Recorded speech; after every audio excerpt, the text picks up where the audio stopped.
dito si Pangulo. Pero hindi magbabago o mababawasan ang kahalagahan ng talumpating ito.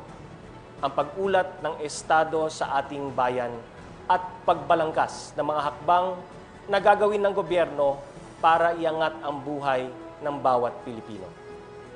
Such a report is more important now more than ever, as government works to chart a safe course for our country as it navigates through unfamiliar and uncertain times, as it works to recoup the gains we have made in the President's first 3.5 years.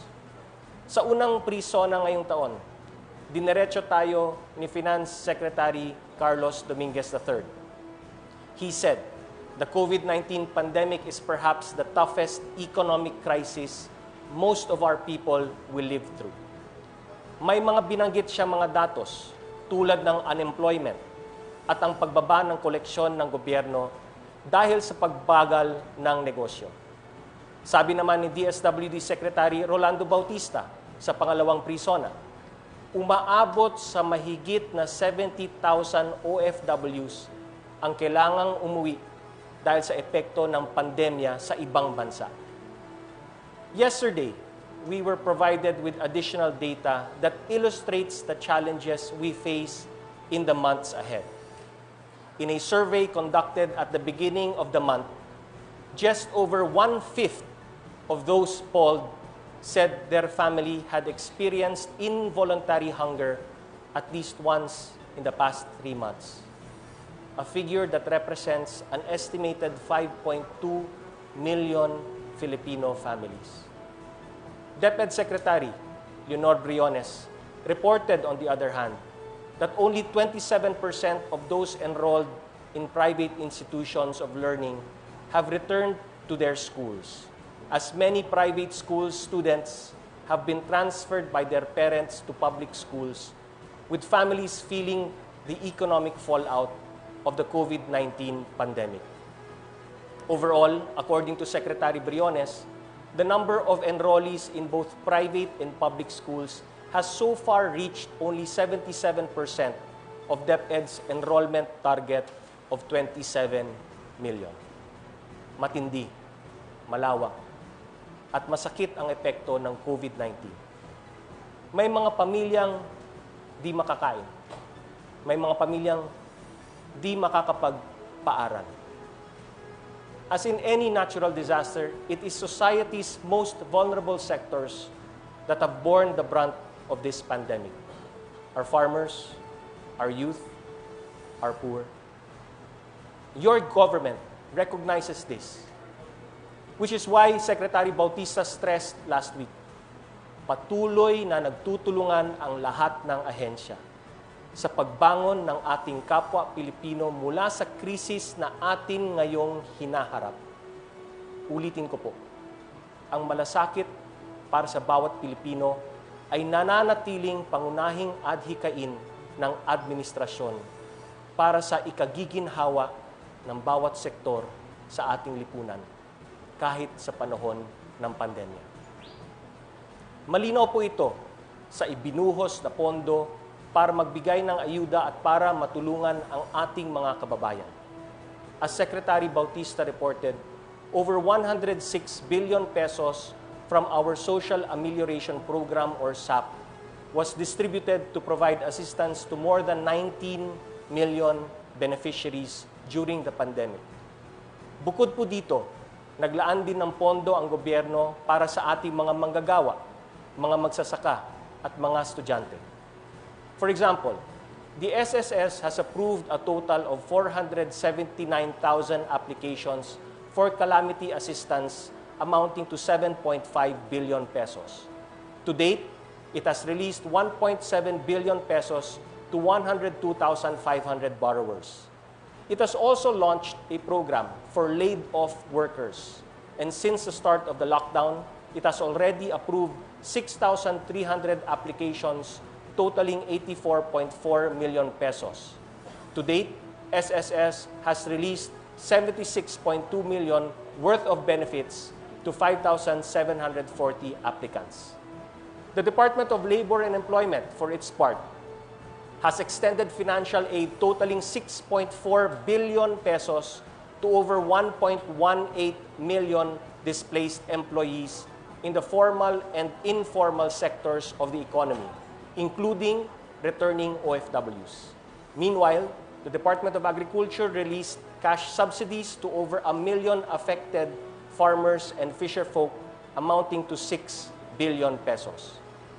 Para naman sa mga apektado sa sektor ng edukasyon, may mga hakbang at programa na inilunsad ang pamahalaan upang matugunan ang pangangailangan nila.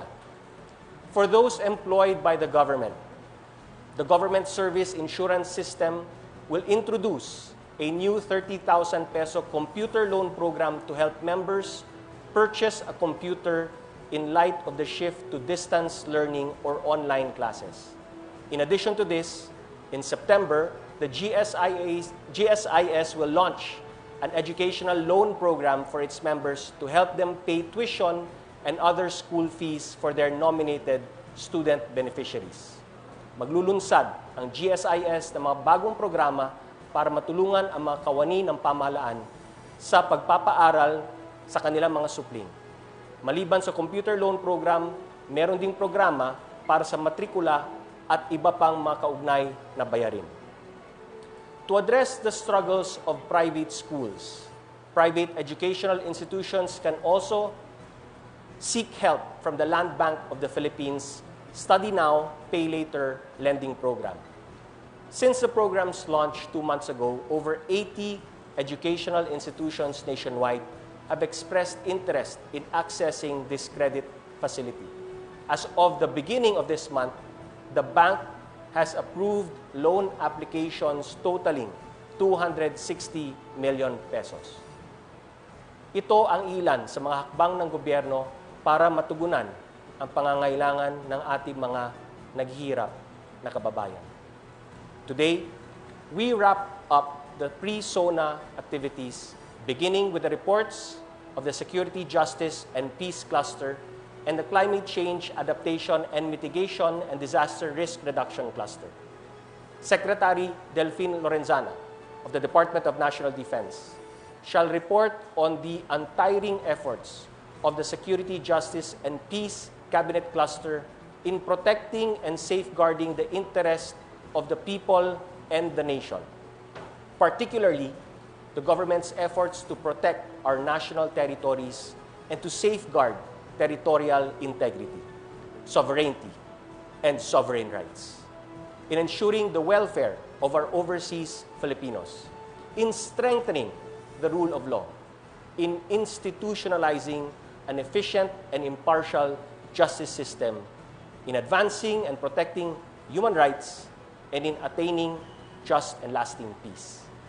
We shall also be provided with information on how the country has increased its defense and security engagements with the international community in areas of logistics and defense support. More importantly, how we shifted from military-centric to civilian-led approach in confronting the armed communist movement and ending armed communist insurgency. The SJPC shall also report its concerted efforts in orchestrating COVID-19 containment and recovery efforts. The Climate Change, Adaptation, and Mitigation and Disaster Risk Reduction Cluster, on the other hand, through its chair, Department of Environment and Natural Resources, Secretary Roy Simatu, will report on how the government has worked to build stronger and safer communities amidst tropical cyclones, strong earthquakes, and other natural disasters that struck the country. Their report will also include how government has responded to disasters through assistance for search, rescue, and retrieval operations, cash for work, loan assistance for agricultural production, processing facilities, and farm improvement for typhoon, earthquake victims, and the recent Taal volcano eruption. It will also highlight improved natural systems, which include the rehabilitation of Boracay and Manila Bay, enhanced climate-resilient communities, reforestation through the enhanced National Greening Program, and better management of hazardous wastes, particularly medical wastes due to COVID-19. Following the presentation of these clusters, an open forum will follow to afford you the opportunity to direct your questions at the concerned department secretaries and heads of agencies. Before I wrap up, allow me to extend my sincerest gratitude and congratulations to our partners who made today's Pre-SONA Forum possible: the Security, Justice, and Peace Cluster, the Climate Change, Adaptation, and Mitigation, and Disaster Risk Reduction Cluster, the Presidential Communications Operations Office, the Office of the Executive Secretary, and my fellow workers in the Office of the President. We all also extend our gratitude to all those who tuned in to watch these pre-sonas to know more about where our country is at, where it is going, and how we are going to get there. Mga kababayan, laging tandaan, kapag sama-sama, kaya nating umahon. Sa tulong ng Diyos at sa magkaisang aksyon, tayo ay babangon. Maraming salamat po. Maraming salamat, Secretary Carlo Nograles, ang Cabinet Secretary. Impormasyon na mahalagang malaman ng bawat Pilipino ang dahilan kung bakit patuloy na inilulunsa ng Presidential Communications Operations Office ang tatak ng Pagbabago 2020 sa kabila ng isang pandemya. At ngayong ilang araw na lamang bago ang State of the Nation Address ng Pangulo, tayo ay may pakikinggan na dalawa pang cluster. Unahin na natin ang isang cluster na walang sawang nagpapakita ng katapangan sa pagsigurong nananatiling ligtas ang ating bayan. Ngunit ngayong naganap ang Enhanced Community Quarantine, kamakailan lang, kanilang pinamalas ang malasakit sa pamagitan ng pakikiisa sa ating mga frontliners. Kasama po natin ngayong araw si Department of National Defense Secretary at Head ng Security, Justice, and Peace Cluster, Secretary Delphine Lorenzana.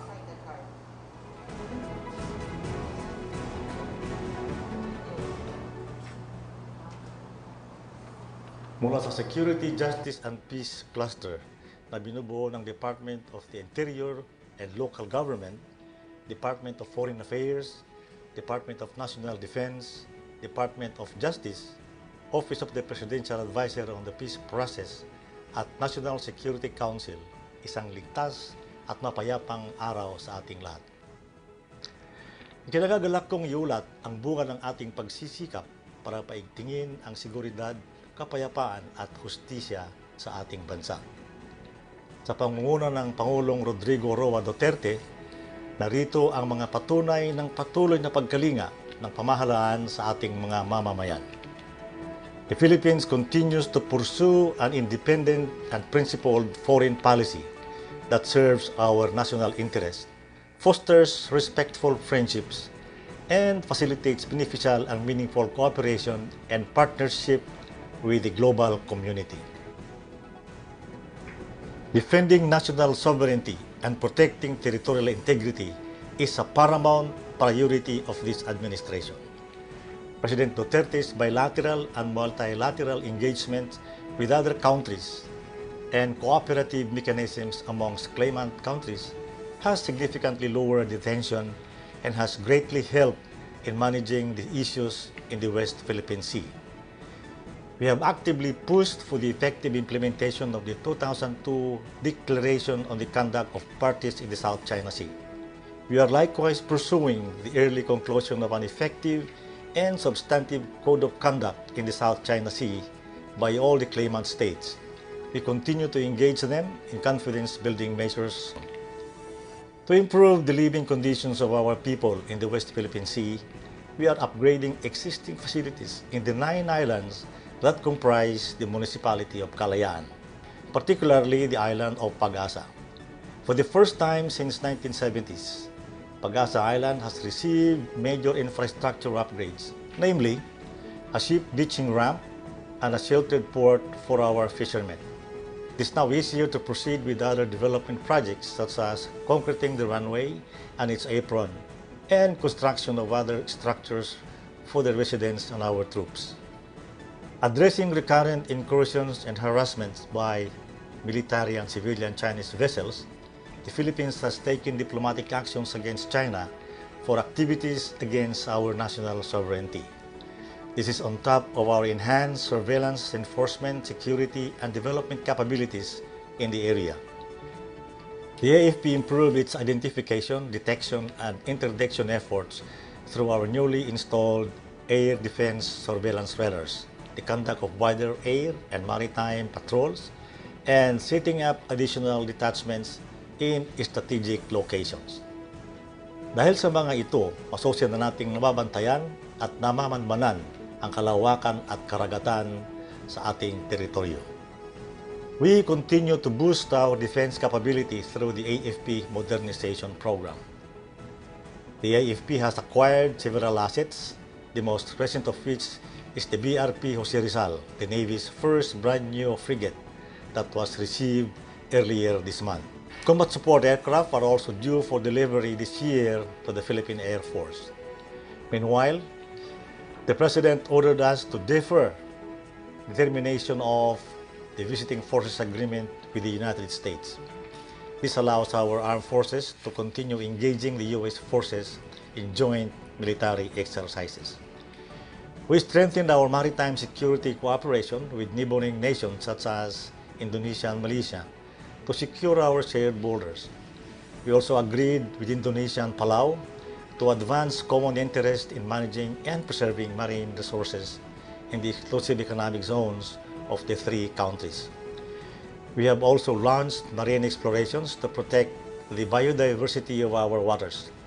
In the Philippine Rise, the government funded an all-Filipino marine science research expedition to coordinate marine science research initiatives and related activities.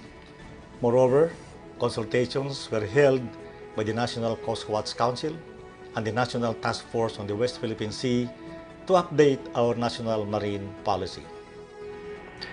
Bilang pagkilala sa mahalagang ambag ng mga overseas Filipinos sa ating bansa, prioridad ng pamahalaan ang pagtataguyod ng kanilang kapakanan.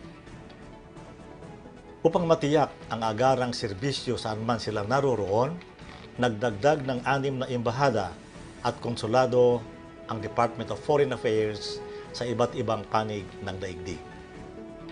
Pinalakas natin ang pananaig ng batas sa ating bansa. Napanatili ng ating kapulisan ang kapayapaan at kaligtasan ng ating mga pamayanan. Bumaba ang bilang ng krimen, napabilis ang pagresolba sa mga ito, at napaigting ang kampanya laban sa illegal na droga. The overall national crime incidence has decreased in the first 6 months of 2020 by 51%. Bunga naman ng mga reforma sa Department of Justice, bumilis ang pagresolba ng kaso sa piskalya at ang pagsasampa ng mga ito sa korte. Dahil sa pinalakas ng prosekusyon, nabawasan ang mga kasong nadidismiss at dumami ang nalilitis at nahahatulan. Sa pagdami ng ating abogado, napalawig ang pagbibigay ng libreng payo at serbisyong legal sa ating mga mamamayan. This allows a sense of equity and fairness as those who have less in life are assured of quick and impartial justice, boosting our people's confidence in our judicial system. Bilang pangangalaga at pagsulong sa karapatang pantao, inihabla natin ang mga organisasyong konektado sa terorista at komunistang grupong CPP-NPA. Kinasuhan ng marder sina Jose Maria Sison, Saturo Campo at kanilang mga kasama para panagutan ng inupakan massacre noong dekada 80 kung saan pinapatay nila ang maraming miyembro ng CPP-NPA dahil sa purging o paglilinis ng kanilang hanay. Kaugnay nito, naglabas na ng warrant of arrest ang korte laban kay Sison at mga kasamahan nito. Para pangalagaan ang karapatan ng mga kabataan, sinampahan natin ng kasong trafficking of persons, kidnapping, child abuse at krimen laban sa international humanitarian law ang mga organisasyong nagre-recruit ng mga child warriors gamit ng kanilang mga salugpungan schools, universidad at kolehiyo. Sa pakikipagtulungan natin sa kagawaran ng edukasyon, naipasara ang mga huwad ng mga paaralang ito na ginagamit na prente ng CPP, NPA, NDF. Layunin ng mga ito na linlangin ang mga katutubong kabataan, lasunin ang kanilang isipan at turuan silang labanan ang pamahalaan. Tinutulungan natin ngayon ang mga apektadong mag-aaral para magkaroon ng dekalidad, kapaki-pakinabang, makabuluhan at makabayang edukasyon. Inihabla din natin ang 14 na kasapi ng CPP, NPA, NDF sa kasong pagpaslang at pagkakaroon ng mga iligal na pampasabog, mga bala at armas. Tungo sa pangarap ng bawat Pilipino na makamit ang maginhawang buhay, nagsisikap ang pamahalaan para ito ay makamtan. Ngunit, hindi ito matatamo kung walang seguridad at kapayapaan sa buong kapuluan. Kaya sa umpisa ng pamumuno ni Pangulong Duterte, gumawa siya ng hakbang para matuloy ang pag-uusap tungkol sa kapayapaan at tigil putukan sa lahat ng mga armadong grupong lumalaban sa gobyerno. Unfortunately, the attempt to dialogue with the CPP, NPA, NDF did not prosper due to their insincerity. The government has no choice but to address the communist insurgency on its own. To end the 51-year-old communist insurgency, the National Task Force to End Local Communist Armed Conflict was created to harmonize all efforts of the government to implement a peace framework centered on national development and good governance.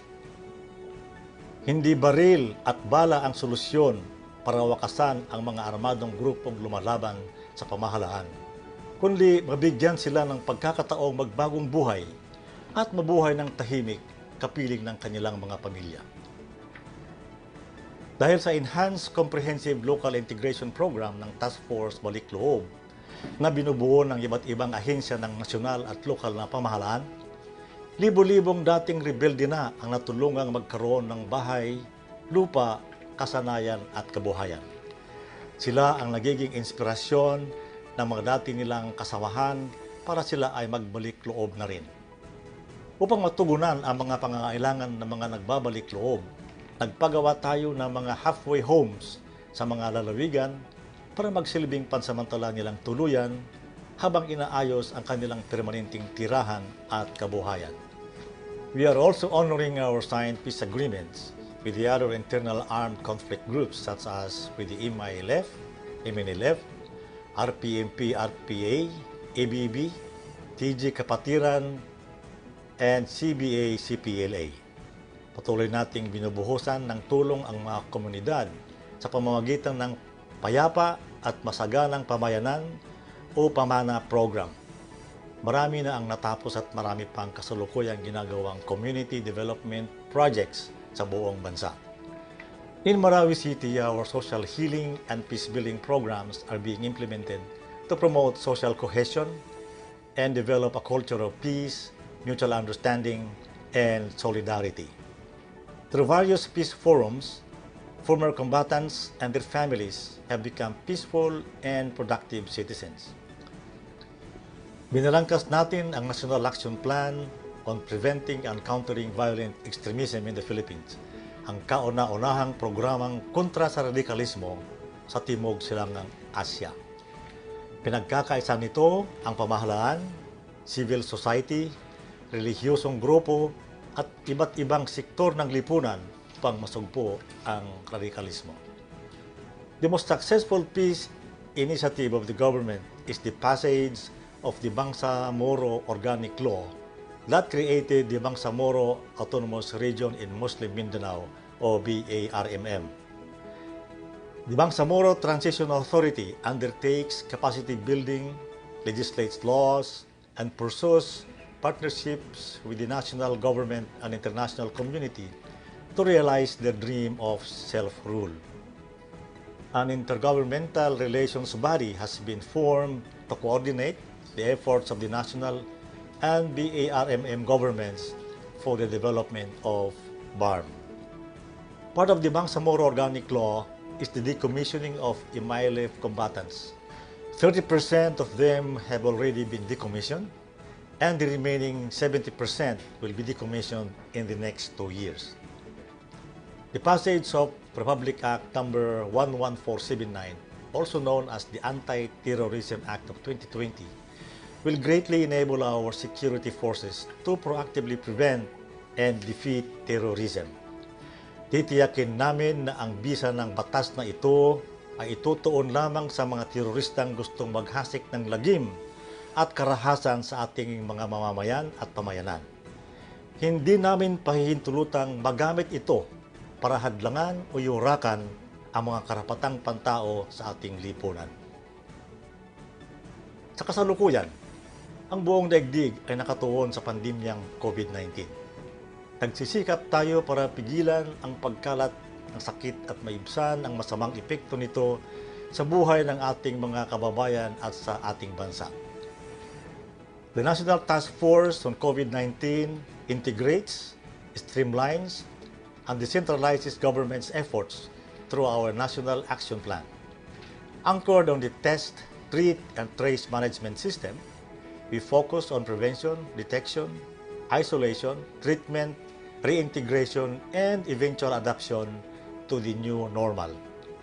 As of July 16, 87 na ngayon ang ating testing laboratories at nasa mahigit 50,000 na kada araw ang ating kakayahang mag-testing. Maliban sa 4 na mega swabbing centers, mayroon na rin tayong 15 mega COVID temporary treatment at monitoring facilities at higit 7,000 local isolation at general treatment facilities sa buong bansa. Halos 2 milyong personal protective equipment at libu-libong PCR kits na rin ang ating naipamahagi sa mga ospital at ibang frontliners. Massive efforts were also undertaken by the DFA to bring home overseas Filipinos who were displaced and stranded due to the pandemic. Those who were severely affected were provided with financial and legal assistance.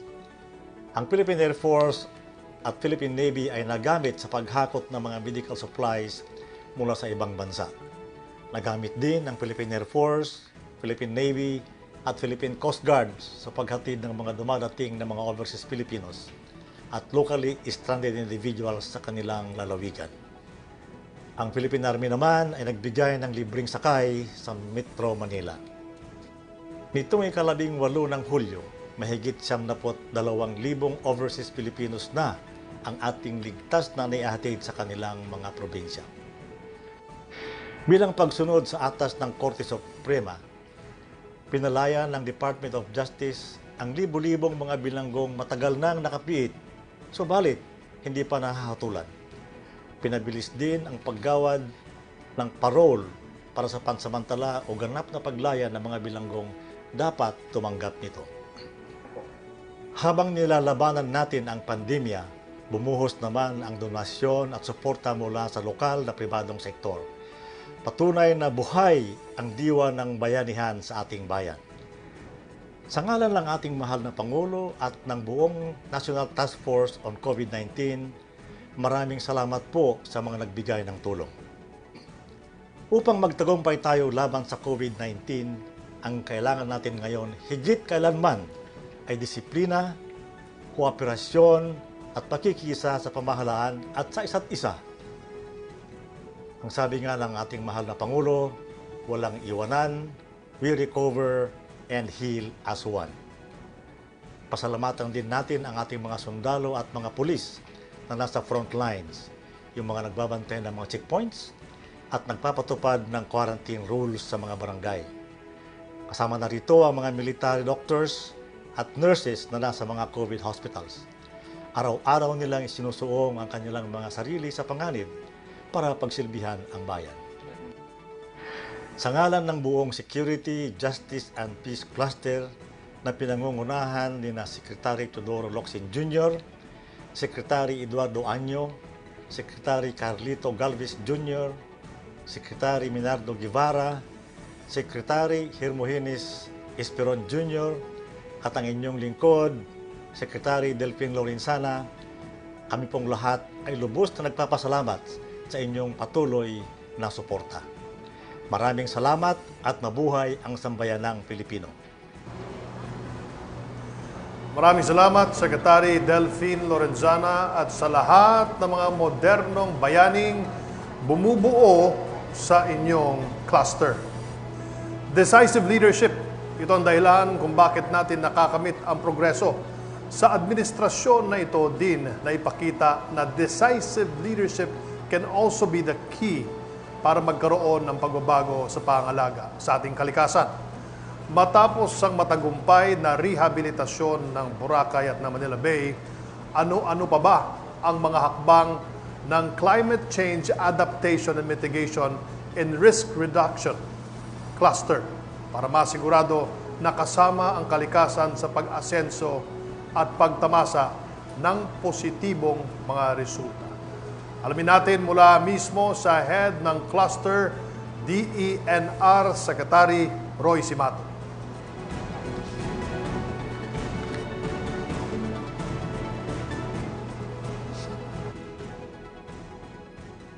No war, no recession, no previous pandemic has had such a dramatic impact in people's lives the past century as COVID-19 has in a few short months.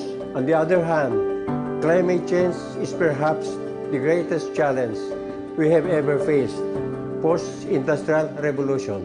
Average global temperatures have risen by almost 1 degree centigrade because of increased human activities. The scientists have warned about global warming, hitting the point of no return. If this tipping point needs to be delayed or tackled, we must limit carbon emissions to keep global temperature rise to less than 2 degrees centigrade within this century. Sa gitna ng pandemya ng COVID-19, paano ba natin harapin ang banta ng krisis sa klima? Any long-term response to COVID-19 and zoonotic diseases must tackle environmental protection and climate change. So therefore, climate action needs to be consistently pursued.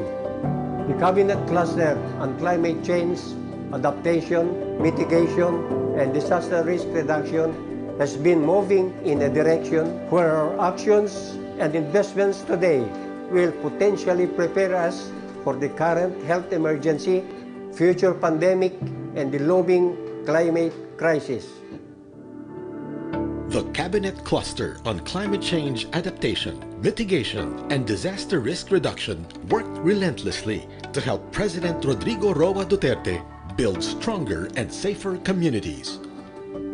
July 2019 to May 2020, tropical cyclones struck the Philippine Islands, strong earthquakes hit different places, and an El Nino was experienced. These caused billion-peso damages to properties, agriculture and infrastructure. Precious lives were lost, thousands injured. January 12, 2020, the Taal volcano erupted. Billions of pesos worth of damages to agriculture and infrastructure were reported, affecting thousands of families. Maagap at mapagkalinga tayo sa ating mga kababayan bilang tugon sa panahon ng krisis. Over 2 billion pesos worth of assistance were provided for search, rescue, and retrieval operations for typhoon and earthquake victims nationwide, to the affected families of the Taal volcano eruption, to poor individuals living in hazard-prone areas nationwide through cash for work activities. Calamity-affected small-scale farmers and fisherfolks, including agrarian reform beneficiaries, were provided with over 6 billion pesos as loan assistance for agricultural production, processing facilities and farm improvement, as insurance for 1.92 million hectares of rice, corn, and high-value crops.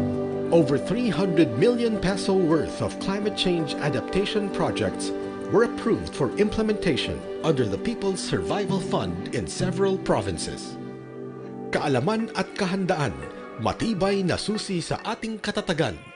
Fervently acknowledging the need to invest for disaster preparedness, The Philippines has made significant progress in collecting comprehensive and updated risk information using different technological tools, vital for informed decision-making and coordinated action. One Doppler weather radar was established in Bohol in 2019, bringing an overall count of 17 Doppler weather radars established nationwide. Number of high-frequency Doppler radars has increased to 24. Commissioned were 2 satellite telemetered seismic stations, raising the total to 104.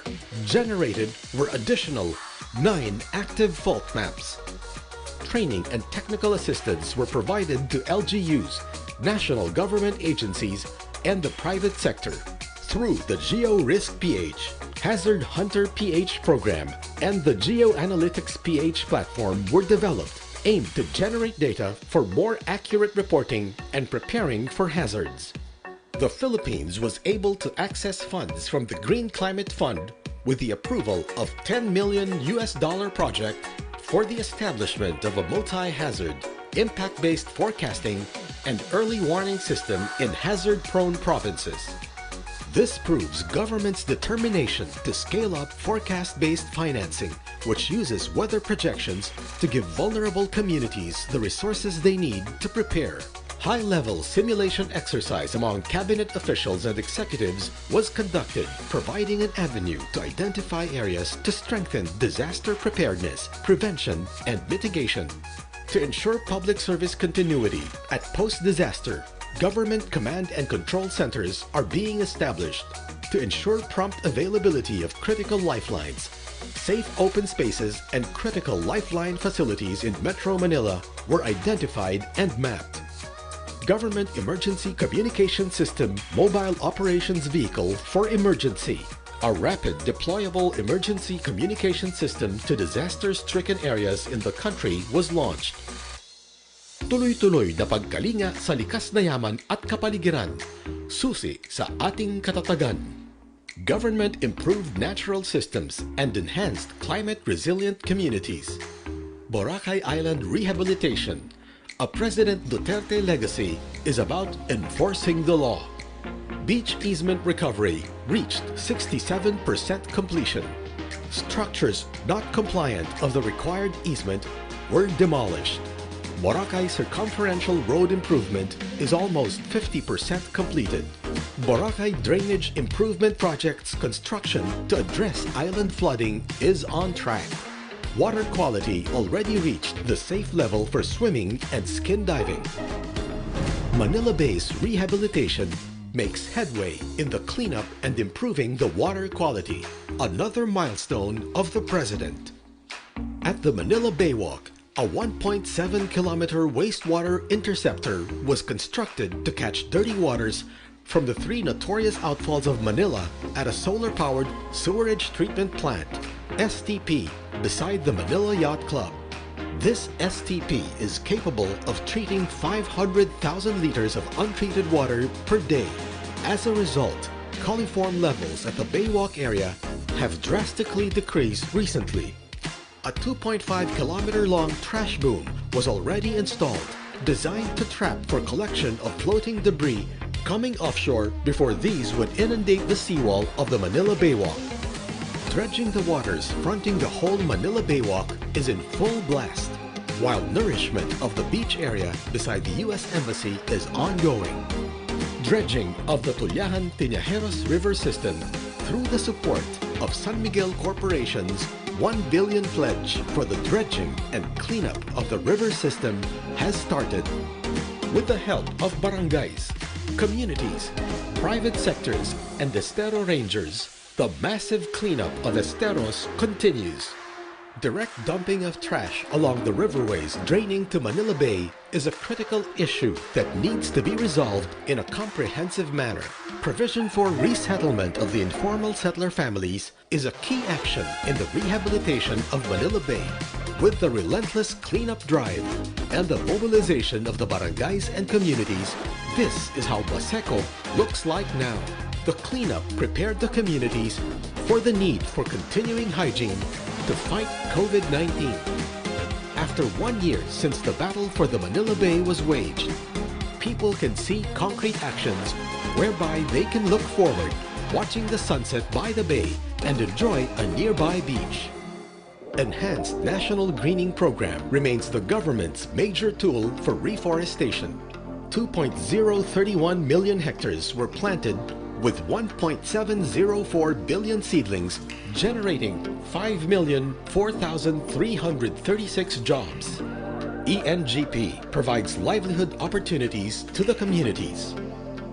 Support to bamboo plantations was increased. Mangrove rehabilitation is being pursued to protect coastal communities. 35 legislated marine protected areas are being maintained and protected. 29 marine protected area networks were established to improve fish catch and conserve biodiversity. Rehabilitation of mineralized areas and slope stabilization of mined-out and tailings-covered areas is being implemented. To ensure steady water supply, the Angat Dam low-level outlet was rehabilitated to serve as backup water discharge, ensuring operability. A total of 89 deep wells were reactivated, 156 mobile water tankers, and 12 static water tanks were deployed in 45 affected barangays. 46 groundwater monitoring wells were installed in groundwater critical areas. Oplan Tubig para sa kinabukasan. Makibalita, maghanda, magkaisa. The campaign to conserve water was scaled up. With the threat of COVID-19, all water utilities, water service providers were directed to submit a Waterworks Operation Action Plan. Allocation for Metropolitan Waterworks and Sewerage System was increased to meet the anticipated high water demand in Metro Manila. Government is steadfast in controlling pollution. 27 dump sites were closed. 382 materials recovery facilities and 22 sanitary landfills were constructed. To manage garbage, LGUs were provided with equipment and facilities worth over 1 billion pesos. Guidelines for the integrated management of municipal solid wastes through waste-to-energy facilities took effect. Use of certain single-use plastic items were prohibited in all government offices. Wastes from Korea without importation clearance were shipped back to Korea. To respond to the accumulation and improper disposal of medical wastes due to the COVID-19 outbreak, new policies were issued to better manage hazardous wastes. Government relentlessly pursued the protection and rehabilitation of rivers. 16 rivers nationwide were identified as most improved on water quality. 585 water bodies to date were adopted nationwide by private sector partners. Monitoring of water bodies nationwide showed improvement in water quality. Compliance enforcement in major recreational beaches was intensified. 447 notices of violations for encroachment of easements and direct discharge of wastewater were issued. Constructions of sewage treatment facilities were actively promoted among LGUs. Sabang Sewerage Collection and Treatment System Project in Puerto Galera was fully operational. Sewage treatment plant of the Panglao Bohol International Airport is operational. The LGU will soon construct the 100 million pesos worth JICA grant sewage treatment plant project, an integrated approach to address wastewater management in Panglao Island. On air quality management, 104 ambient air quality monitoring stations are being maintained in highly urbanized centers nationwide. The data show that in 2019, the country has good air quality as levels of criteria pollutants PM10 and PM2.5 were within the standard. Government promotes renewable energy resources and technologies. Alternative fuels and energy technologies are actively commercialized. In 2019, about 3,249.87 thousand tons oil equivalent, KTOE, 60% electricity, 40% fuel were saved through the Energy Efficiency and Conservation Program. Implementing rules and regulations of the Energy Efficiency and Conservation Act was approved on November 22, 2019. to support response activities to cushion the COVID-19 pandemic economic impact, uninterrupted supply of power was ensured. Crude and petroleum products are sufficient. This was supported by the operations of downstream facilities in the quarantine period. Policies on ensuring the uninterrupted energy services were issued. The Build, Build, Build program also means an infrastructure system that focuses on resiliency and sustainability to meet people's needs and unlocking economic opportunities for the people. As of March 10, 2020, 87 infrastructure projects were completed. Other completed projects are the 100 million peso Arcon Flood Control Project in Isabela, Maon Catchment in Butuan City, construction of revetment structures for the most eroded riverbanks in Tuguegarao City, amounting to 2.113 billion pesos, and the flood management and mitigation projects in Bohol and Cebu. There are now 441 traffic signalized intersections under the expansion of intelligent transport system worth 10 billion pesos, aimed to serve as a roadmap for the envisioned renewal and upgrading of the existing Metro Manila traffic signal system.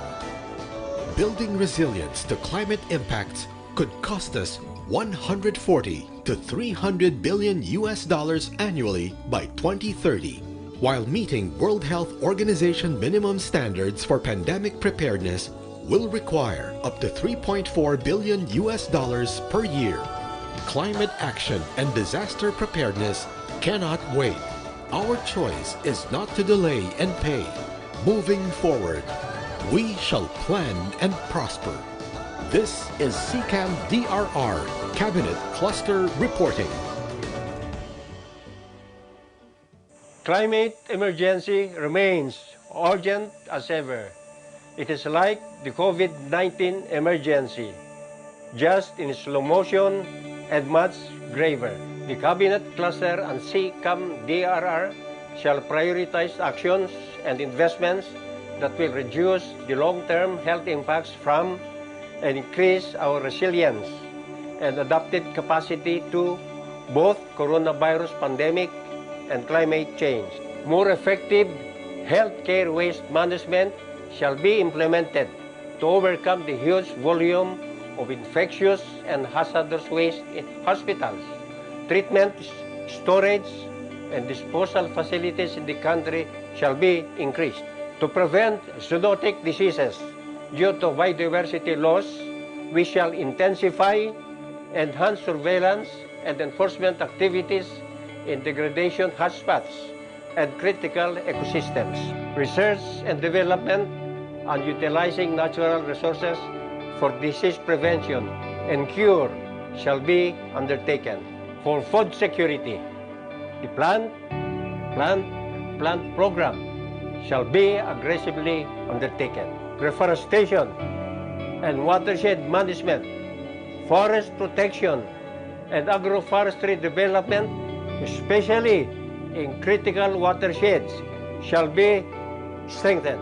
Family-based approach shall be adopted under the expanded National Greening Program to provide livelihood opportunities. Increased demand for water during the COVID-19 pandemic shall be addressed by fast-tracking the development of alternative water sources. The capacities of the local government units, especially the barangays, shall be strengthened as first responders and frontline service delivery units. Data infrastructure and early warning systems in the National Disaster Risk Reduction and Management Operations Center shall be upgraded. We shall endeavor for a low-carbon path to recovery by sustaining the investments on renewable energy and energy conservation programs to ensure continuous power supply amidst pandemic. Maramdaman natin ang kalinga ng gobyerno sa bawat bagyo, baha at lindol na dinanas natin. Nakita natin ang kalinga ng gobyerno para sa pangangalaga ng kalikasan. we were able to demonstrate to the whole world that if we act with the political will as shown by this government in its fight against pandemic, we can actually see the change we want. Malaking dagok sa buong mundo ang naging dulot ng COVID-19. Hinamon ang ating katatagan. We are at the point where humanity is given an enforced chance to stop and think and to choose how we rebuild. And we shall come out of this in such a way that we can collectively deal with climate change and disasters. We shall reimagine our relationship with nature by catalyzing structural investments and behavior change. We shall convert this health crisis into opportunities to accelerate climate action. We shall formulate responses to the pandemic through a climate lens. Let us seize this key moment for climate response and action in the aggressive build-up of adaptive and resilient communities. Patuloy tayong magiging matatag. Lalabanan natin ang dagok at hamon na kinakaharap natin, hindi lamang sa hamon ng pandemya, ganon din sa hamon ng panahon. Palakasin natin pagkalinga tungo sa katatagan.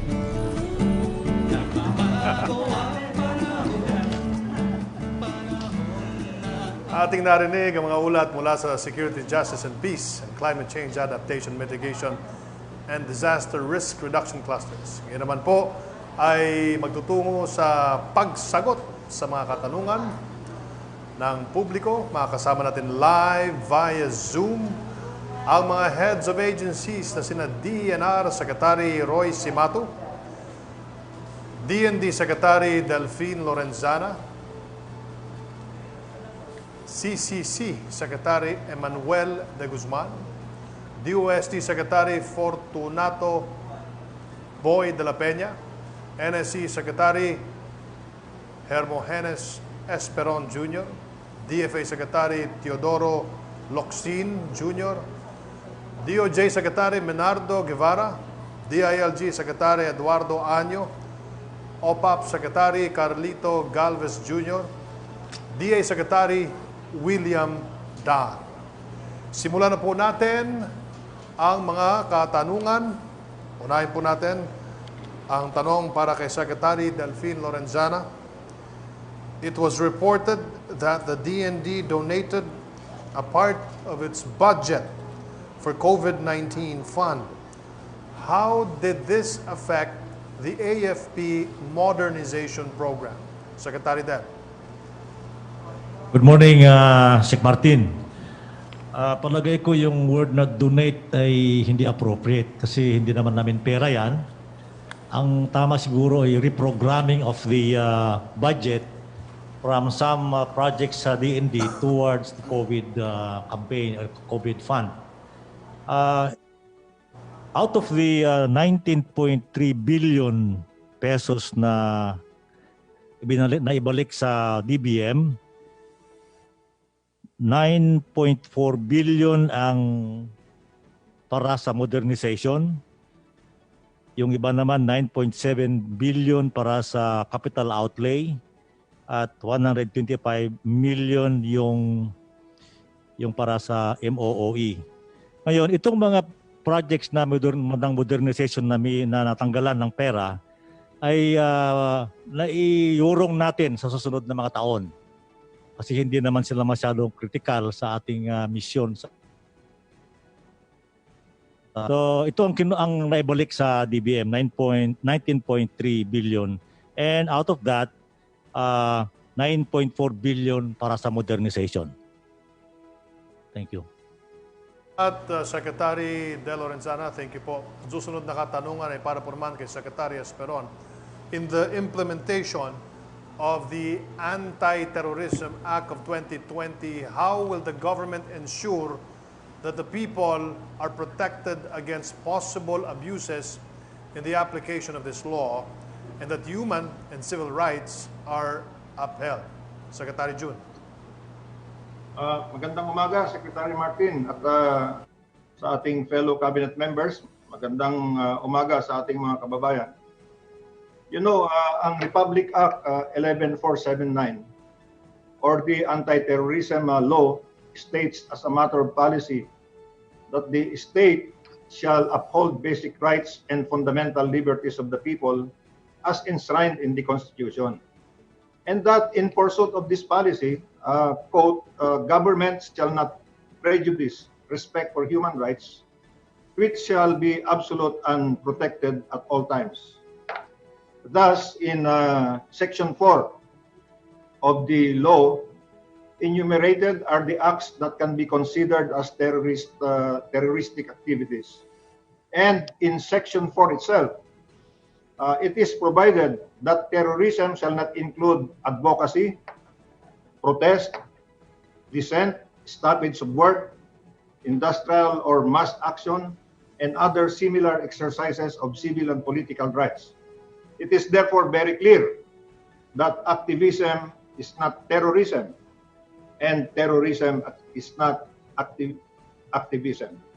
And so, what are the other safeguards in the anti-terrorism law? One, terrorists are those designated by the Anti-Terrorism Council pursuant to the United Nations Security Council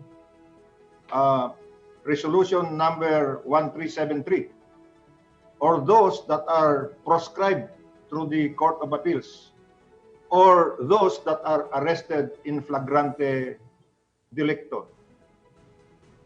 After designation and proscription, pagkatapos ng designation at proscription, suspects are put under surveillance that will be applied for and which will be authorized by the Court of Appeals.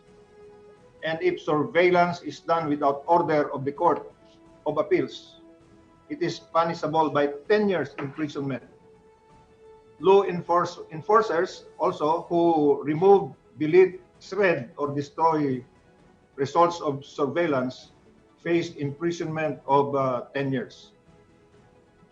Agents who open and dispose of evidence without court authority shall be penalized with 10 years of imprisonment.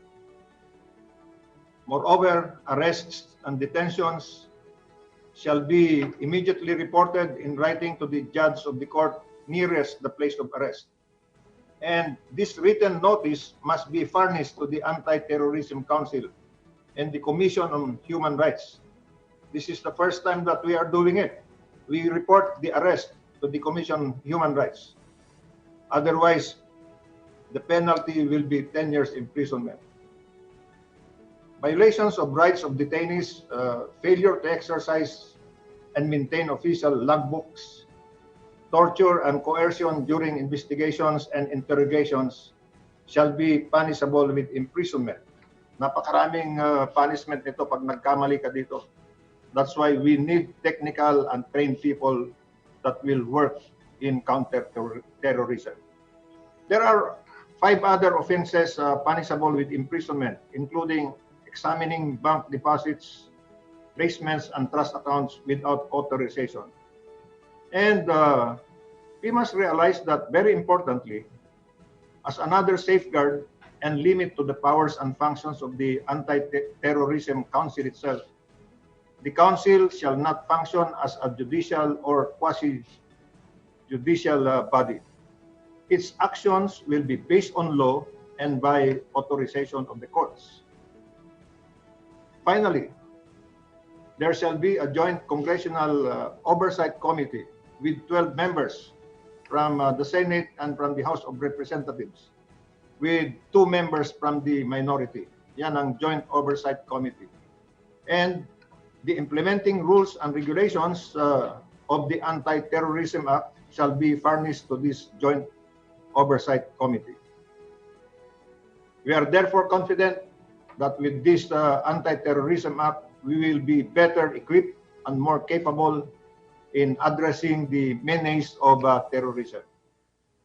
The Anti-Terrorism Act, therefore, will usher in a culture of security through orderly and legal implementation of laws and procedures, and due regard for human rights, liberty, and life. Kaya huwag matakot sa anti-terrorism law. Ito ay para sa atin. Activism is not terrorism. Terrorism is not activism. Maraming salamat. Maraming salamat, Secretary June Esperon. Ang susunod na katanungan po naman ay para kay Secretary Teddy Boy Locsin. Filipinos outside our shores are equally affected by the pandemic, if not even in more vulnerable condition. How does the DFA ensure that our overseas Filipinos are not left behind in all of our government's efforts to address the impact of the pandemic? Good afternoon, Secretary Locsin. Good afternoon, Martin. Nice to see you again. My God, we haven't seen each other for a while. We are committed to the protection of overseas Filipinos by providing various forms of assistance, as well as pursuing advocacies to ensure the protection of migrants and the fight against trafficking in persons. Since the outbreak of the COVID-19 pandemic, the DFA has been working day in, day out to assist our overseas Filipinos. Following the instructions of President Rodrigo Duterte to bring home any Filipino who wants to come home, the DFA has facilitated the repatriation of about 96,228 overseas Filipinos. That's probably, since yesterday, you'll probably get another 1,000 today. A total of 41,981 seafarers, 54,247 land-based overseas Filipinos. Most, if not all of them, have lost their jobs overseas as economies continue to suffer from COVID-19. The DFA and Philippine embassies and consulates general around the world have arranged repatriation and chartering of flights, the settlement of immigration penalties, we pay the penalties, and related charges, including exit visas and securing of landing clearances for flights in the Philippines. The DFA has provided standby funds to our embassies and consulates general for emergency supplies, medical assistance, food, and accommodation for overseas Filipinos severely affected by COVID-19. The DFA will continue these repatriation efforts for as long as there are Filipinos who want to come home. And when this COVID broke out, the president asked me, "Do you need more money?" I said, "No, we work with what we have." And as a result of that, we are canceling all our repairs, all our retrofitting, all our capital outlays in order to use all our money to bring our people home. Because that is what the president wants, and the president is the president of the overseas Filipinos. Thank you. Thank you very much, Secretary Locsin. Our next question is for Secretary Ed Año. How will you address the sudden surge in the number of COVID-19 cases in the country given the current capacity of the government in contact tracing? Magandang hapon po sa inyo, Secretary Ed. Magandang hapon naman, Secretary Martin. Magandang hapon sa ating mga kababayan. First of all, sa pandemic na to, ang pinakaunang dapat talaga na-establish ay apat. Contact tracing teams, ang testing centers, isolation facilities, at designation of COVID hospitals. And for contact tracing, we continue to strengthen all our contact tracing efforts for COVID-19. The DILG issued Memo 2020-077 establishing the local government unit task force against COVID-19 to give the authority for the LGU to lead the task force on contact tracing. Meaning to say we have the provincial, city, municipal task forces against COVID-19. And we have also a memo or memorandum of agreement existing between the DOH, the PNP, the Bureau of Fire, and the AFP for data sharing and localization of contact tracing efforts. As of now, meron tayong 4,818 contact teams, no? Or contact tracing teams na mayroong 65,674 contact tracers nationwide. But of course, we still need about 87,092 contact tracers. And we are ready actually, upon the enactment of Bayanihan 2, we will initially recruit 50,000 new contact tracers. And right now, Mayor Benji Magalong is designated as our czar on contact tracing.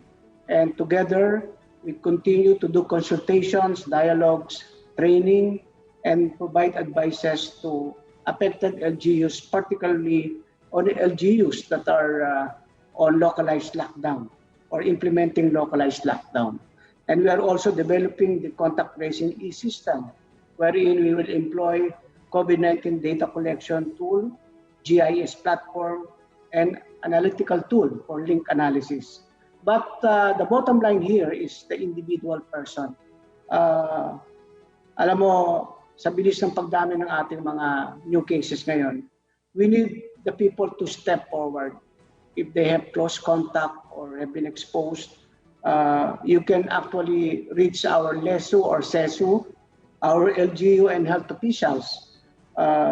Sa bawat isang positive na natitrace natin, if we go back for 14 days, 37 close contacts ang nag-generate yan. At ito ay possible na maaaring infected. This is really what you call lots of work. But we will do it and we will continue to strengthen our contact tracing efforts. And with additional contact tracing members, we can defeat this COVID-19. Ilang Sec Martin. Maraming salamat po, Secretary Ed Anyo. Ang susunod po na katanungan natin ay para kay Secretary Carlito Galvez Jr. As Chief Implementer of the COVID-19 NTF, how will the Phase 2 of the National Action Plan against COVID-19 help sustain the gains achieved in our fight against the disease? Good afternoon po sa inyo, Secretary Galvez. Good afternoon po, Secretary Martin. The second phase of the National Action Plan against COVID-19 will focus on ensuring the health of Filipinos while we provide breathing space for our nation's economy. Alam po natin na talagang nung matagal po na mahigit na 100 days na lockdown, talaga po nagkaroon po tayo ng sa economy. So we need to spring up our economy. So the NAP Phase 2 is based on the hammer and dance theory, wherein the government shall continue to contain the spread of the virus through its zoning and containment strategy or targeted lockdown, while slowly rebuilding our economy. So binibigyan po natin na mataas na antas na responsibilidad ang ating mga local government units, particularly ang ating mga mayors at barangay captain, para po magkaroon po tayong tinatawag na granular targeted lockdowns para po ang ano po natin ay ano po natin ang spread ng virus. Ito po ay ginagawa po natin para magkaroon po ng immediate response para po ang ating mga nagkakaroon na mga lugar na mga new cases ay ating pong makaagad pong maagapan. We will also continue to strictly implement the health and safety standards across all quarantine classification, particularly also sa ating mga private sectors at mga workers, as well as we will further increase our testing capacity. Meron na po tayong protocol sa expanded testing so that we can test as much as 10% of our people. So we already had more or less 10 million testing kits available for that. And we are now increasing our testing capacity now more than 50,000, and we were able to test 27,000 a day. So ito po ang ating ginagawa po ngayon, pero ang ating pong ating message sa ating mga mamamayan ay ang sinasabi nga po ay iwas po tayo sa ating maapektuhan ng COVID. Protektahan po natin ang ating mga sarili para maprotektahan po natin din ang ating kabuhayan at ang ating ekonomiya. Ilan po at maraming pong salamat. Maraming salamat po, Secretary Carlito Galvez Jr. At ang huli na katanungan para sa Security, Justice, and Peace Cluster ay para po kay Secretary Menardo Guevara ng DOJ. What are the innovations or programs of the DOJ to assure the public that the rule of law is always upheld despite the COVID-19 pandemic? Magandang hapon po, Secretary Guevara. Magandang hapon, Sec Martin, at magandang hapon sa lahat ng sumusubaybay dito sa ating programa.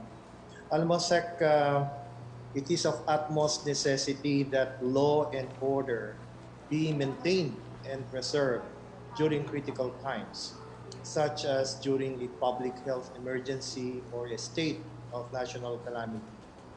The rule of law is not suspended during a pandemic. So in this regard, the DOJ continues to perform its role of administering criminal justice in an even more stringent and innovative manner. So, for example, in the matter of the prosecution service, operations continue even during the lockdown. And in this regard, our prosecution service has instituted online inquest services, or e-inquest, where inquest in those areas where connectivity is good are conducted by means of online facilities. That's why we call it electronic inquest. And also we allow the electronic filing of complaints for preliminary investigation. And again, in those areas where connectivity is good, we conduct preliminary investigation also online. And our prosecutors continue to appear and perform their roles during trial in court proceedings, either by video conferencing or by actually appearing in court if the court requires so.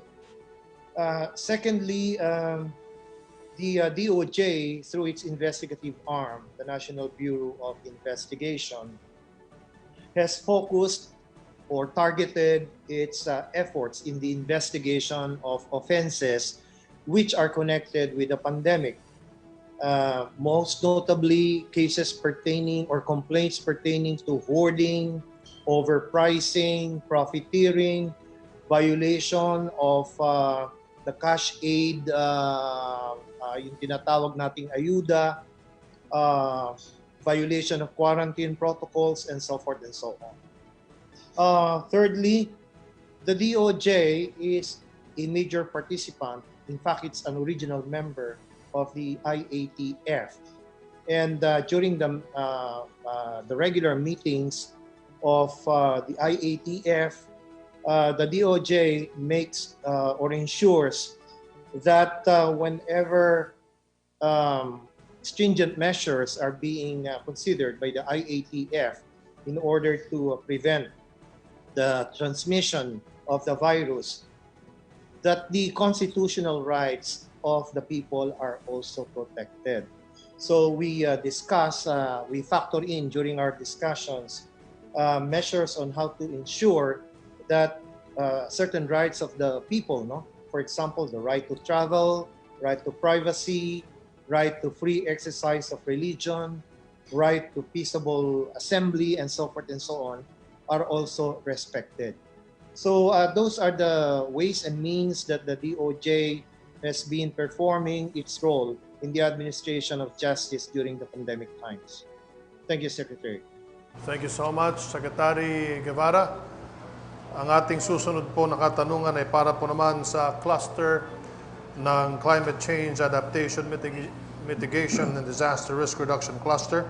Unahin po natin si Secretary Roy Cimatu. How will the Enhanced National Greening Program help communities whose livelihoods are affected by the pandemic? How will your department help communities whose livelihoods are affected by the pandemic? Secretary Roy Cimatu, good afternoon po muli. Good afternoon, Secretary Andanar. Noong nag-umpisa tayo na mag-ECQ, ay naramdaman ko na hirap talaga yung mga nasa bundok. Wala na silang trabaho eh. So ang ginawa ko ay sinabihan ko yung aking director na pwede bang yung mga seedlings na itatanim, kasi wala pa naman nagtatanim ngayon, mag-ulan eh. So habang wala pa yan, ay bigyan sila ng konting pang-ano sa mga pamilya. So nag instructions na i-advance mo na yung para sa mga seedlings nila. Anyway, nandiyan na yung seedlings eh. So, nagbigay sila ng mga 700 milyon na kaagad para sa mga pantawid lang muna, para sa mga pamilya. About 7,000 families ang nabigyan ng advance. So, meron sila ngayon binamit para sa during the pandemic. Kasi kung normally naman nabibigyan sila ng pondo ng National Greening Program sa sa third quarter, fourth quarter na sa tagulan. So habang wala pa yon ay binigyan namin. So yan na pantawid nila. Nagamit natin yung National Greening Program para dito sa mga initial naman na kailangan ng mga tao doon, especially sa families.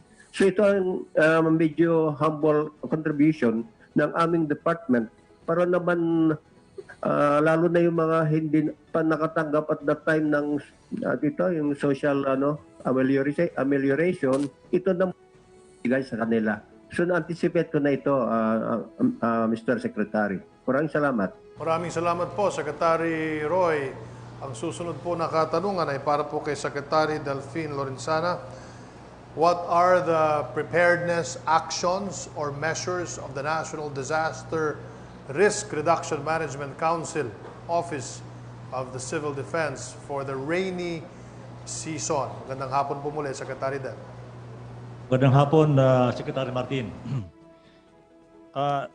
We do not need additional preparation for this because for the past several years, we have been developing the infrastructures and capacities of our regional and provincial disaster management councils.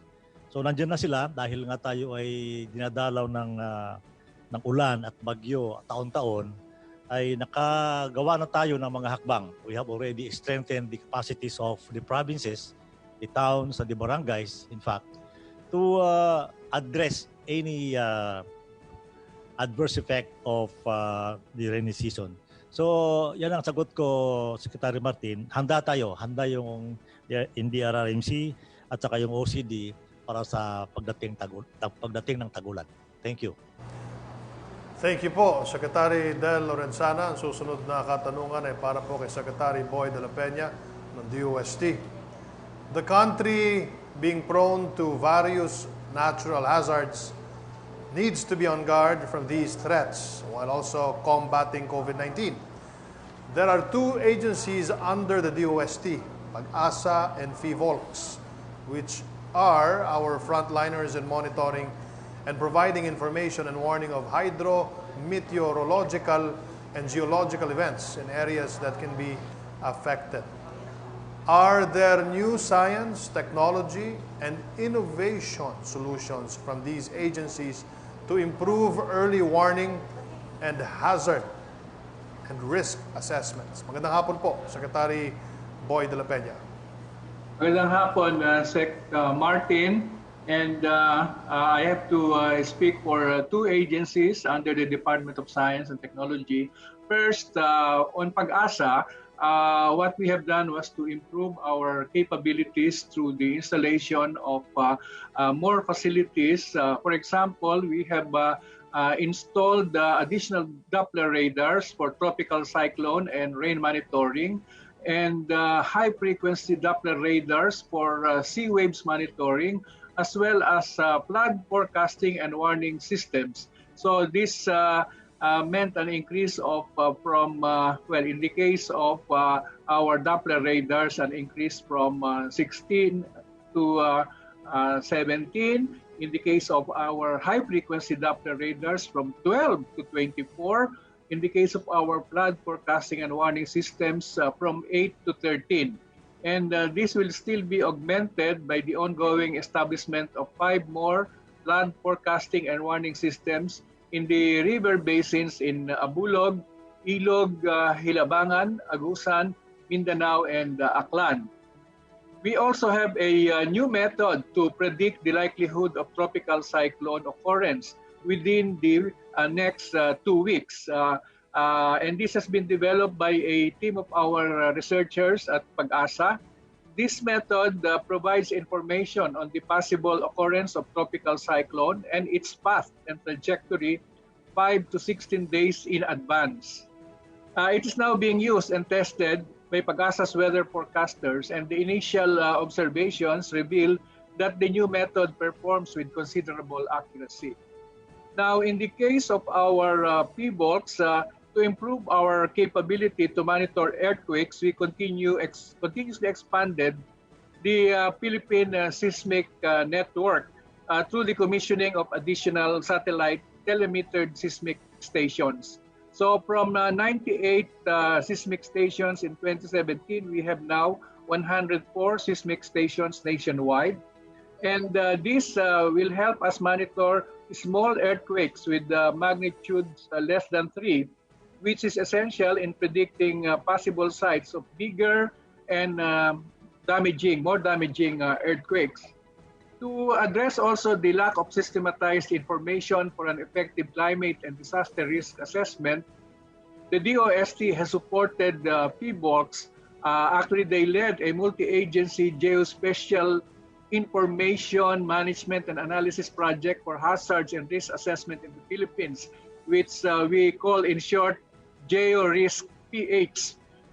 This GeoRisk PH is a risk assessment tool that systematizes hazards and exposure data from various sources into one platform and provides essential tools for disaster risk management. The most publicly accessed tool of the GeoRisk PH platform is the web-based Hazard Hunter PH. This is an app which generates in a few clicks accurate hazard assessment report for seismic, volcanic, and hydrometeorological hazards. Hazard Hunter PH has provided property owners, buyers, land developers, and planners real-time and free-of-charge hazard assessment reports.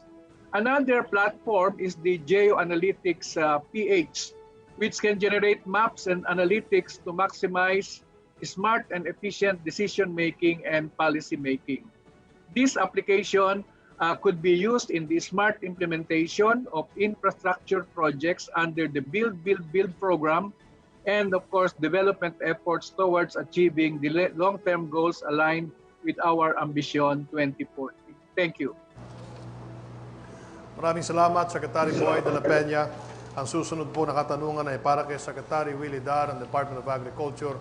Sa panahon ng pandemya, paano natutulungan ng Department of Agriculture ang mga maliliit na magsasaka sa kanayunan na halos hindi makapagdala ng kanilang produkto sa mga pamilihang bayan upang ipagbili at makapamili din ng kanilang sariling pangangailangan, lalo na sa araw-araw na pagkain.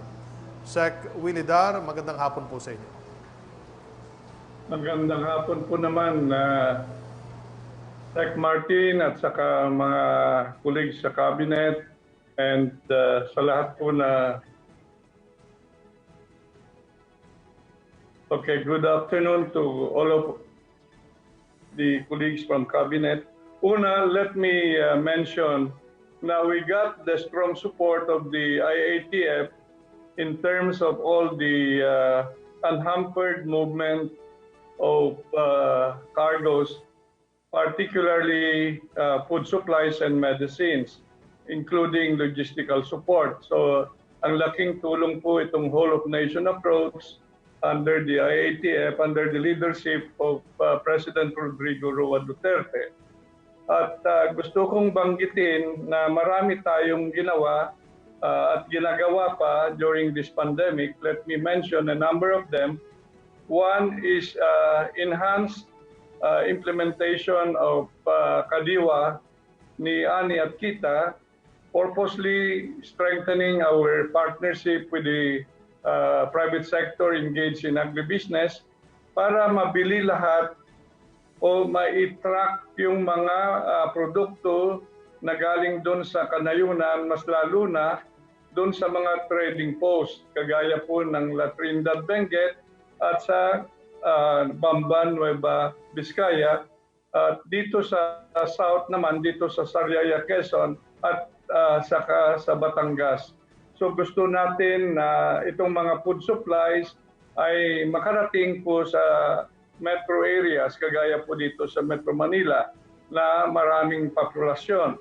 Now, ano po ang resulta nitong kadiwa ni Ani at Tita? Mayroon total sales na 5.5 billion as a result of partnering with agribusiness sector and even the farmers themselves help themselves track their produce towards the market areas, kadiwa outlets dito sa Metro Manila.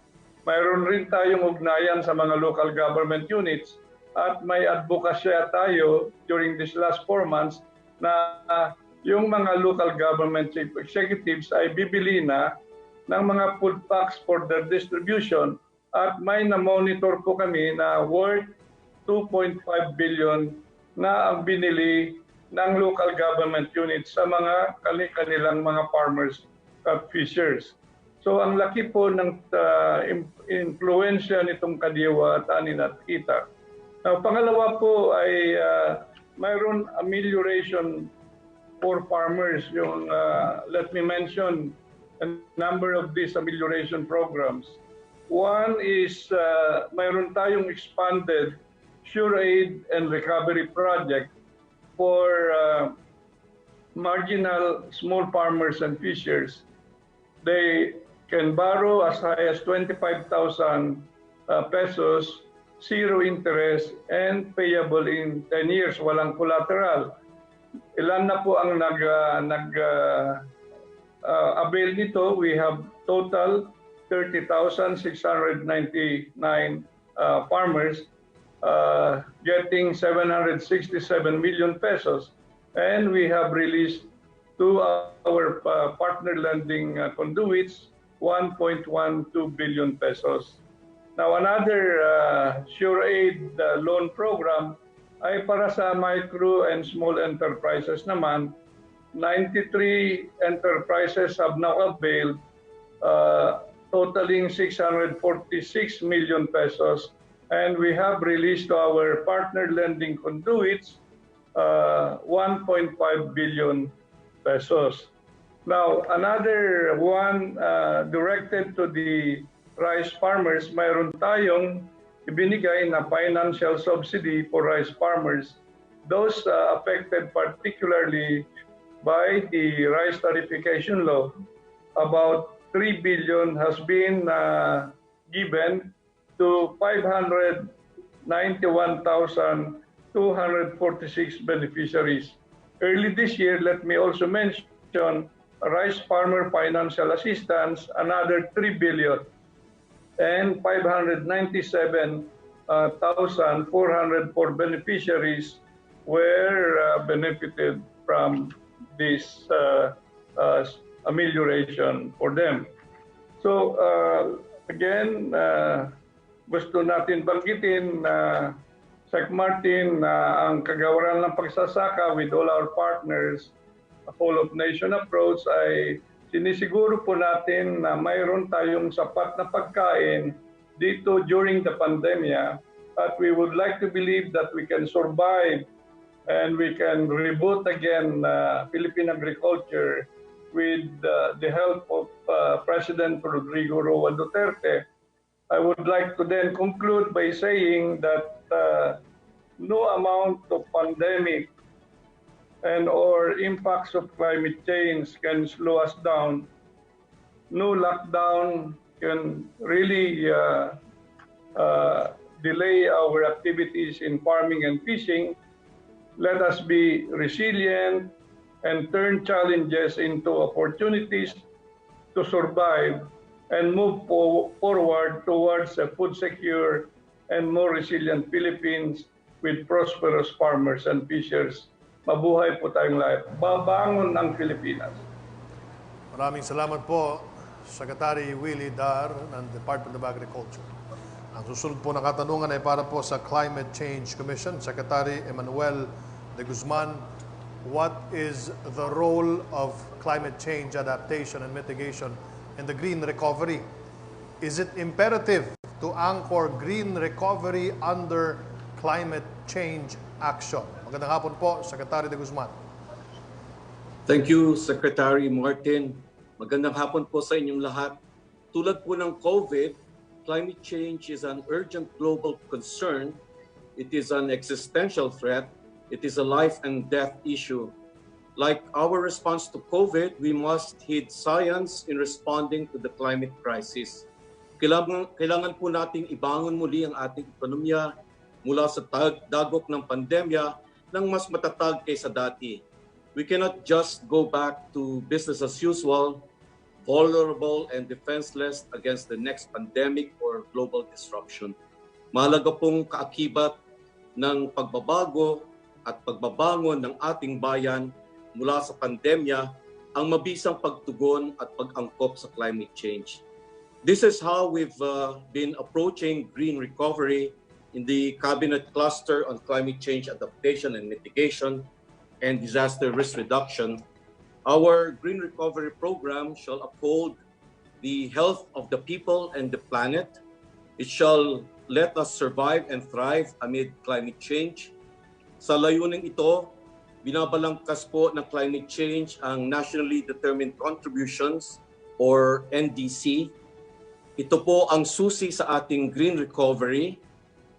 The NDC, which embodies our climate change adaptation and mitigation strategies, will give us clean air and a healthy environment. It will deliver green investments and green jobs to our countrysides. It will let our sectors and industries transform into a green economy. In short, it will pave our country's sustainable future. This transformation is achievable po if we act now and act together, because the timing and scale of our response will spell the difference between suffering and surviving from the impact of climate disruptions. Sa pamamagitan po ng ating pagkakasa at pagtutulungan sa pagtugon sa COVID at climate change, makakaasa po ang ating bansa sa isang mas ligtas at masaganang bukas. Maraming pong salamat, Sec. Martin. Maraming salamat po sa inyong panahon, Secretary Manuel de Guzman ng Climate Change Commission. Ang huling katanungan po natin ay para kay Cabinet Secretary Carlo Nograles. Do you think that the goal of the Pre-SONA fora has been achieved despite the pandemic that the country is in right now? Cabinet Secretary Carlo Nograles, magandang hapon muli sa iyo. Magandang hapon po muli, Secretary Martin Andanar. Opo, alam naman po natin na ang hangarin po ng ating mga Pre-SONA ay para tulungan ang ating Pangulo na maikwento, maibalita, maipahayag ang lahat ng mga nagawa na, ang mga ginagawa at kung ano pa ang gagawin ng kanyang administrasyon at ng inyong pamahalaan. Dahil hindi naman po maipasok sa loob lamang ng isang speech ang lahat ng mga ito. Kaya nga po, sa pamamagitan ng ating Pre-SONA ay naisapubliko na po natin ang lahat ng mga data, mga facts and figures, ang lahat ng mga numero patungkol sa ating mga accomplishments at sa ating mga targets. Pangalawa po ay naipahayag po natin ang lahat ng mga programa, proyekto at mga activities na gagawin at ginagawa ng inyong pamahalaan. At napaka-importante po nito sa panahon ng COVID-19 dahil gusto po natin i-assure ang ating mga kababayan na patuloy po ang lahat ng mga programa at proyekto ng gobyerno, in fact, nadagdagan pa bilang panlaban natin sa pandemya ng COVID-19. At sa pamamagitan ng ating mga open forum at sa ating Pre-SONA, ay nagkaroon tayo ng isang feedback mechanism upang ating marinig mula sa ating mga kababayan kung ano pa ang kanilang mga katanungan, ano ang kanilang mga issues at concerns. Sa ganitong paraan po ay hindi lamang whole of government approach, kundi whole of nation approach po ang ginagawa natin para labanan ang COVID-19 at kung ano pa man ang iba pang mga pagsubok na ating mga nanararanasan bilang isang bansa. Ang importante po para sa lahat ay anuman ang klaseng pagsubok ay kailangan tayong lahat ay magkaisa, magbayanihan at magtulungan. At syempre, dapat hindi po tayo mawawalan ng pag-asa. Maraming salamat po. Maraming salamat po, Cabinet Secretary Nograles. Maraming salamat sa ating mga Cabinet Secretaries. Sana'y nabigyan linaw ang ilan sa mga katanungan ng publiko. Pilipinas, tayo po'y humaharap sa mga matinding suliranin sa pagbubukas pa lamang ng taon. Pinakamabigat na rito ang COVID-19 pandemic na naging matindi ang epekto sa ekonomiya ng bansa at sa pang-araw-araw na buhay ng bawat Pilipino. Dito, higit na nasubok at napatunayan ang tunay na pagkalinga ng ating gobyerno na maipadama ang malasakit sa sambayanan. Ano ang mga susunod na hakbang ng administrasyon? Panoorin po natin ang mensahe ni Pangulong Rodrigo Roa Duterte.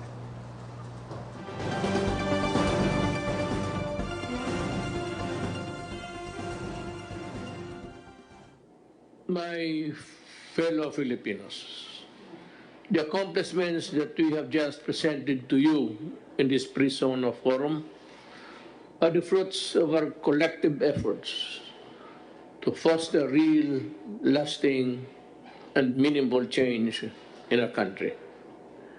Numerous trials have tested our resolve these past few years, but we always emerge victorious because of our unity and bayanihan as a people. As we look to the future with much hope and positivity, let us continue to work together to build a better and more prosperous Philippines, and for ourselves and the next generation of Filipinos. Mabuhay ang Republika ng Pilipinas.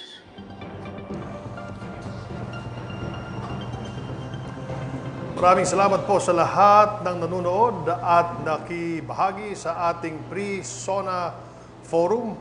Pinapasalamatan po natin ang kapisanan ng mga broadcaster ng Pilipinas na nakahook up po sa atin.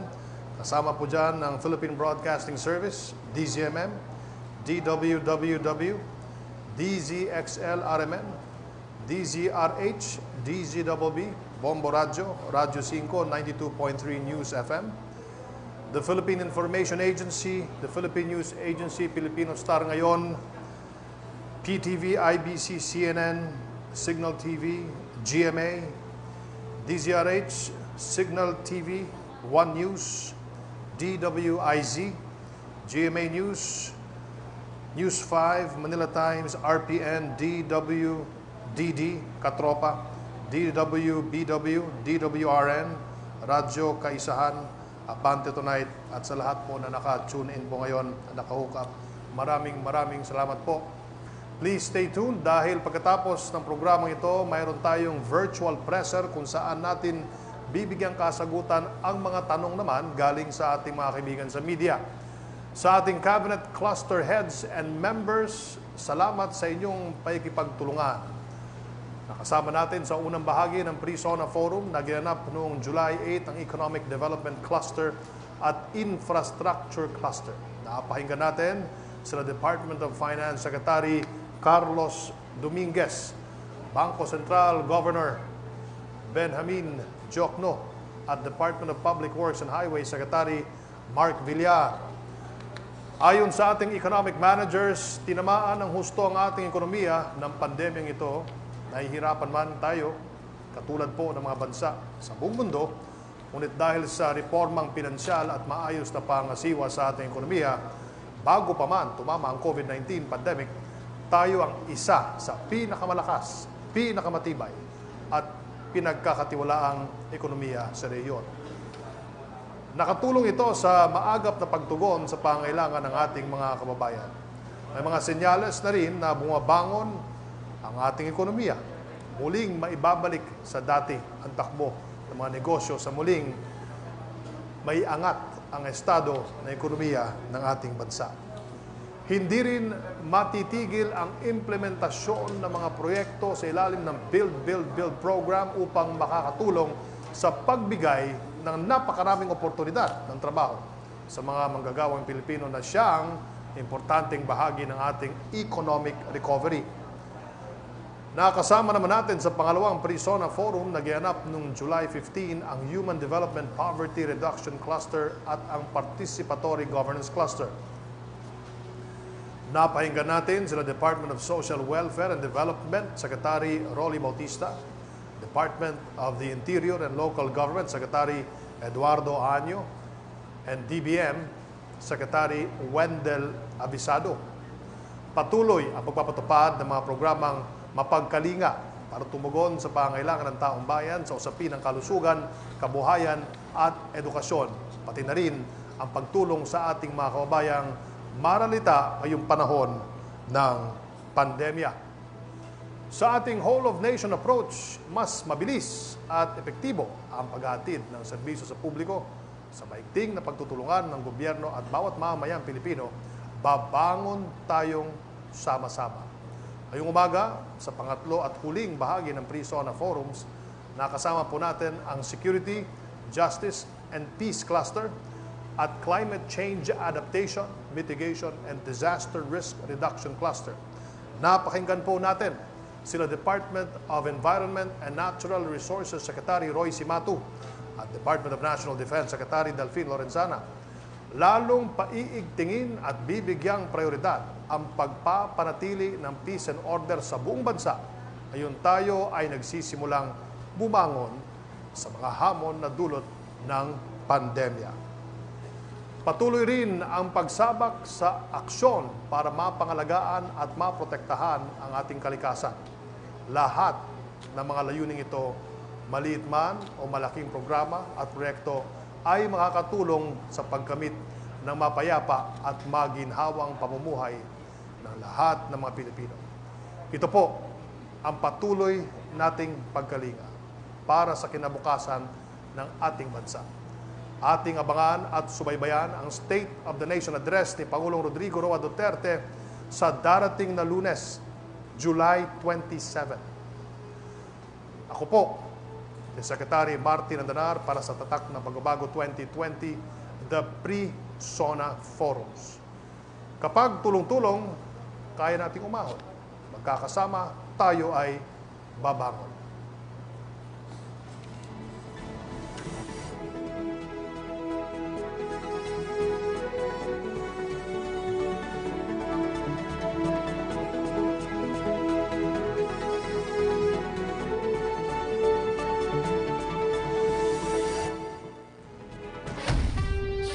Patuloy pa rin ang laban natin sa COVID-19. And together, we can beat the solution. B. Bawal walang mask. I. Sanitize sa mga kamay. Iwas hawak sa mga bagay. D. Dumistansya ng 1 metro. A. Alamin ang totoong impormasyon tungkol sa COVID-19. Protektahan natin ang sarili at mga mahal sa buhay. B-I-D-A. Be the solution sa COVID-19.